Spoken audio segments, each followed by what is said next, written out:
আমাদের সকলের চোখের সামনে ইরান নামক রাষ্ট্রটি পৃথিবীর মানচিত্র থেকে ধূলিসাৎ হয়ে যাচ্ছে। আমরা যারা আবেগের বশে ইরানের পক্ষে কথা বলতেছি বা ইরানকে ভালোবাসি, কিন্তু বাস্তবতাটা তো ভাই ভিন্ন জিনিস। বাস্তবতাটা হইল যে ইরান নামক রাষ্ট্রটি ধ্বংস হয়ে গেল আমাদের সকলের চোখের সামনে। আমরা হয়তো আজকেও বলবো, ধরেন আজকে আমরা সব প্রশংসা করতেছি যে ইরান ইসরায়েলে হামলা করছে, ক্ষেপণাস্ত্র হামলা করছে, যে সমস্ত ঘাঁটি আছে বাহরাইন, কাতার, ওমান, সৌদি আরব সবখানেই ইরান ক্ষেপণাস্ত্র হামলা চালিয়েছে এবং ইসরায়েলকে ধ্বংস করে ফেলছে, এবারে আমেরিকাকে ধ্বংস করে ফেলবে। এই ধরনের আলোচনা আমরা করতে পারবো, কিন্তু পরিশেষে হঠাৎ করে দেখবেন আর অল্প কয়েকদিনের মধ্যে দেখবেন তখন আমরা সবাই বাস্তবতা মাইনে নিব, স্বীকার করব যে ইরান শেষ।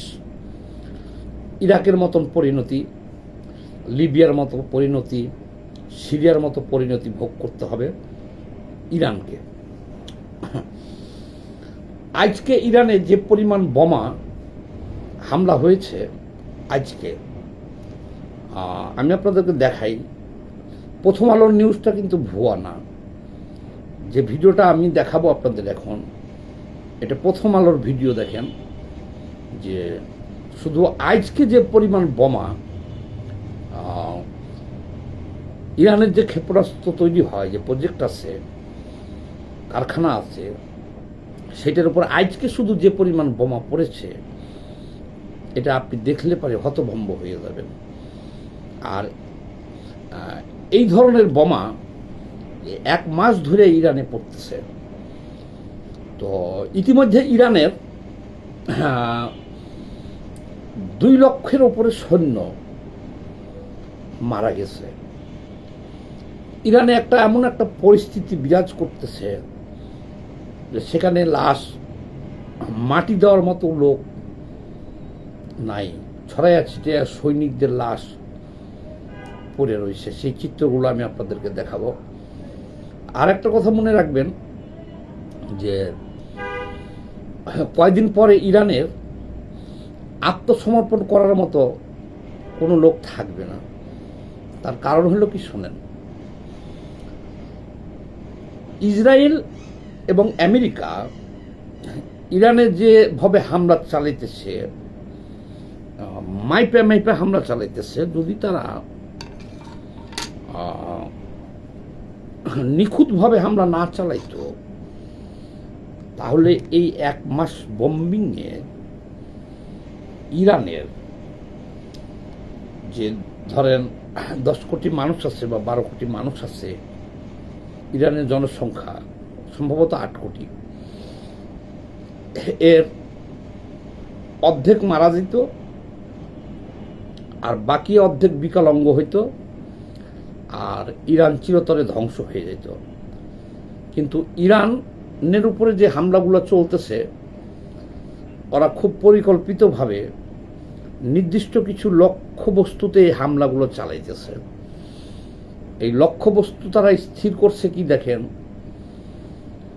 ইরানের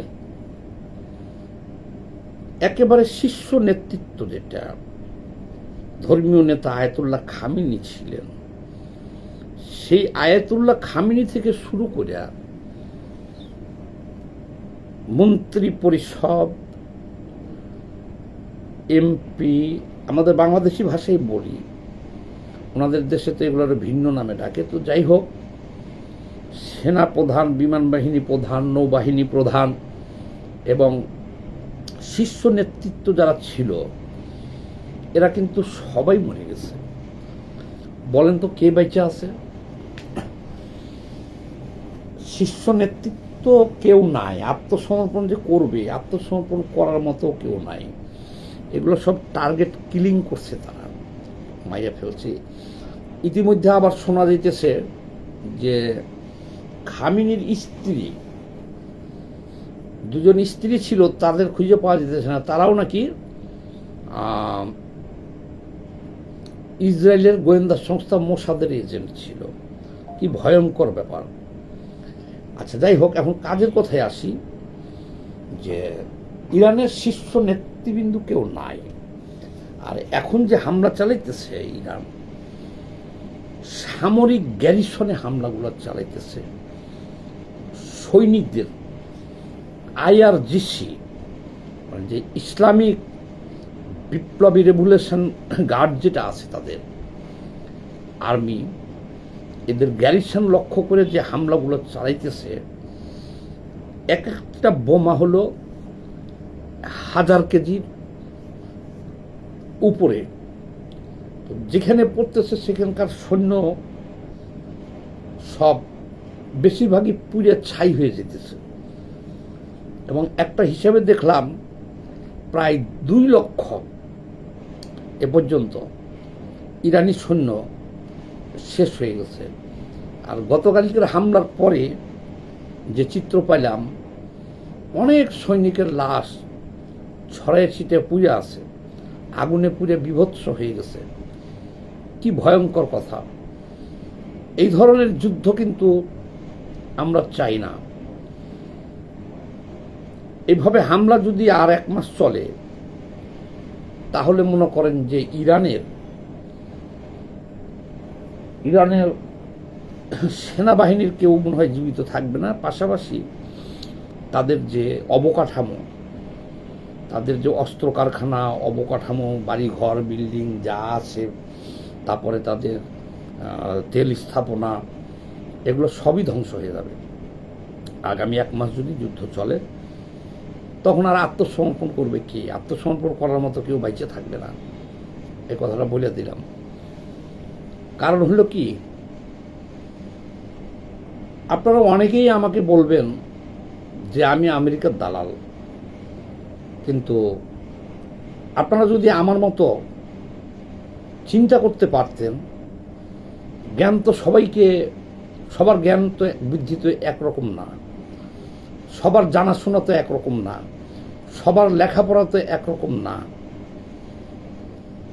আমেরিকা হলো পৃথিবীর 1 নম্বর সুপ্রিম পাওয়ার। এই আমেরিকার সাথে চীন কখনোই লাগে না যুদ্ধ। লাগছে? লাগবে না।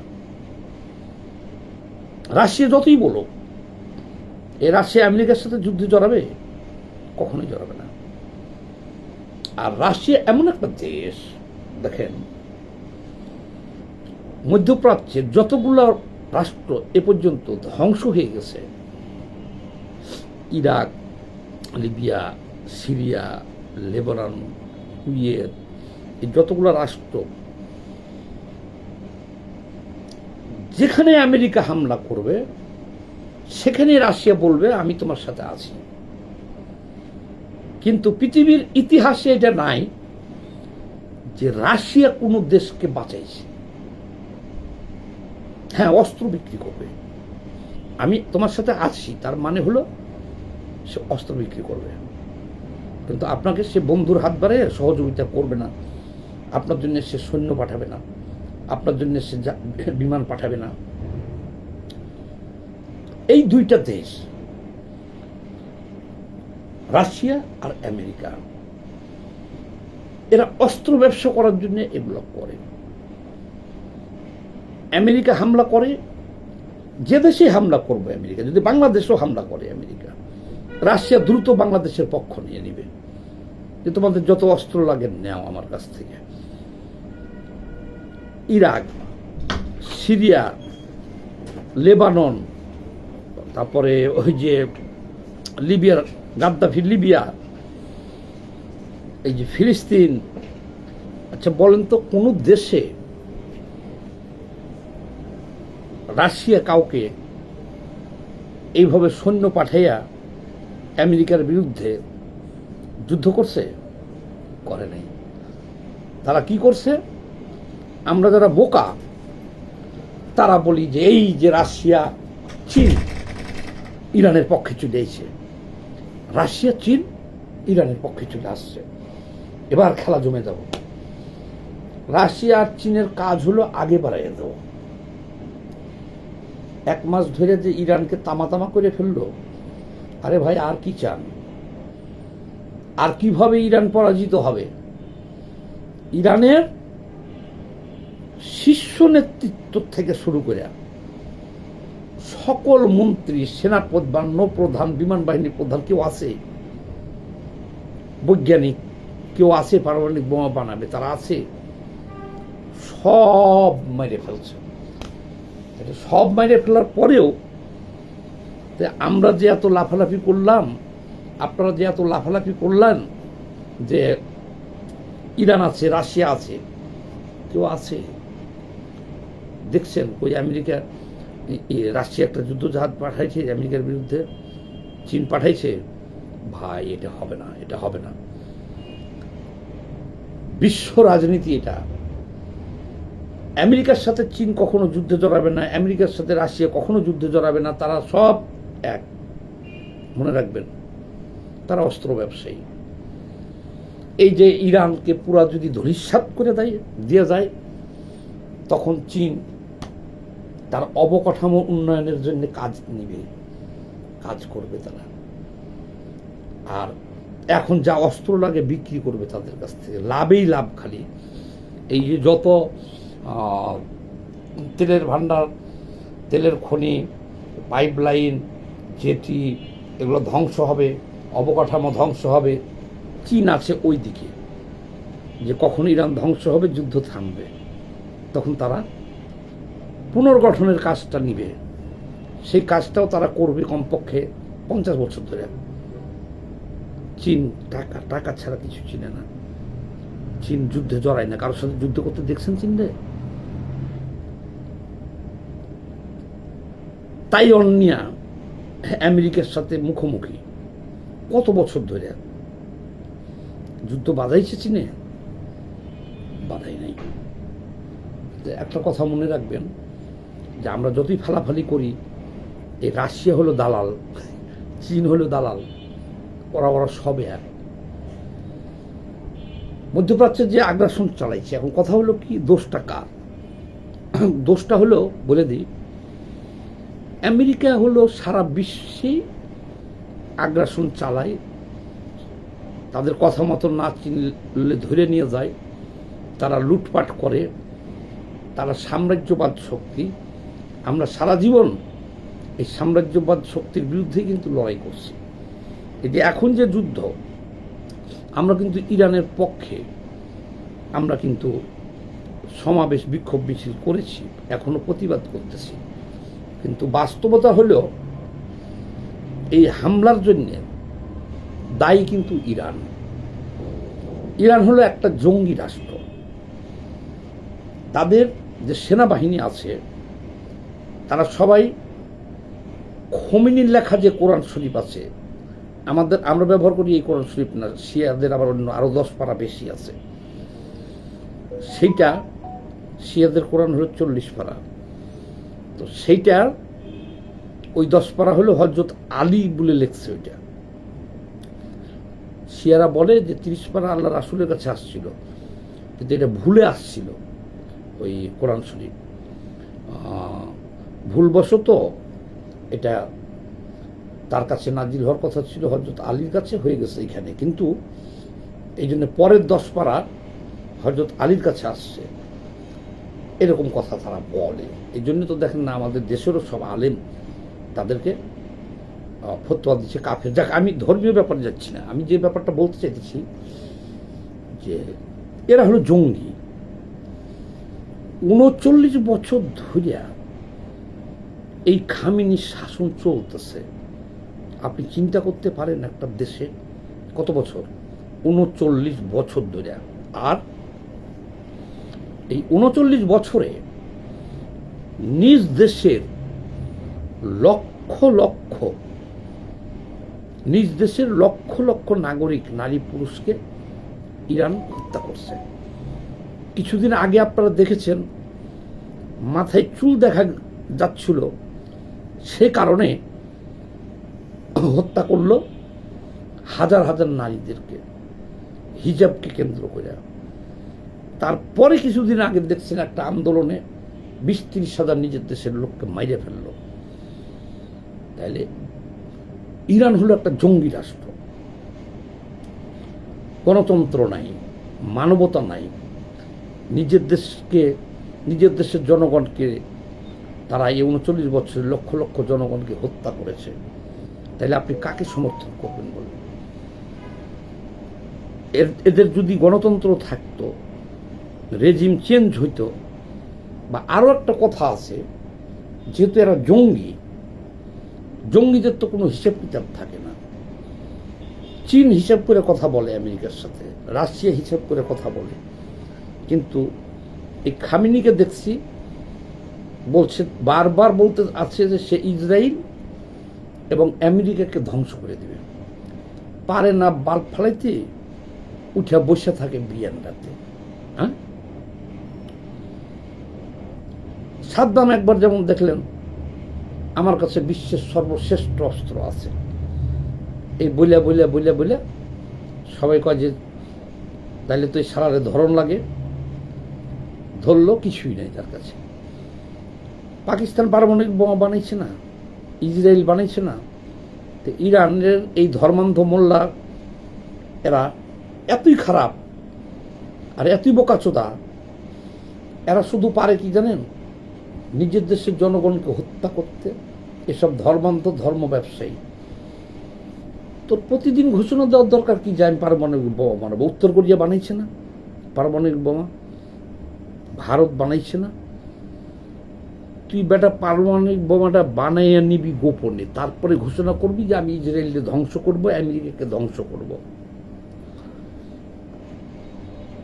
তোর কোনো খবরই নেই পারমাণবিক বোমা বানানোর। তুই আমদাজে কুমদাজে সারা বিশ্ব জানাজানি হয়ে যায় যে ইরান পারমাণবিক বোমা বানাইতেছে।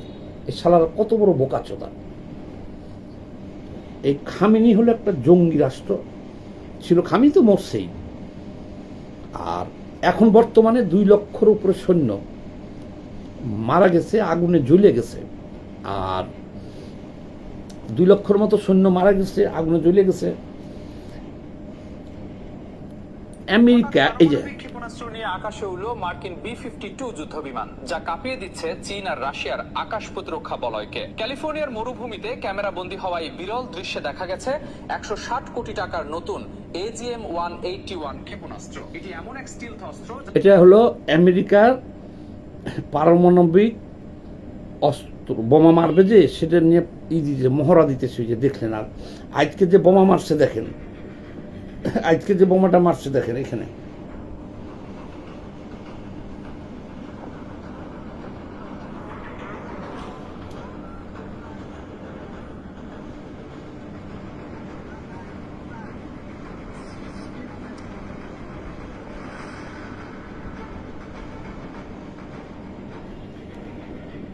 প্রথম আলো নিউজ ইটা দেখেন, বোমাটা মারছে না, একটা গ্যারিসনে যে বোমা মারছে,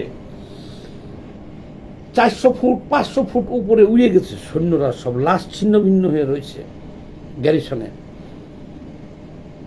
এ পর্যন্ত 2 লক্ষের উপরে সৈন্য মারা গেছে। 12 বছর বয়স হলেই যুদ্ধে যোগ দিতে হবে, অর্থাৎ এই জঙ্গি জাতি সবকে মেরে ফেলবে তার দেশের। 2 লক্ষ মারা গেছে, আর গ্যারিসন ছেড়ে পালাই গেছে 1.5 লক্ষ। 3.5 লক্ষ কি করবে তারা? আকাশ প্রতিরক্ষা ব্যবস্থা থাকতে হবে না? সেনাবাহিনী বেরাকে আছে, এখন যে আকাশ প্রতিরক্ষা ব্যবস্থা তো ধ্বংস করে দিছে।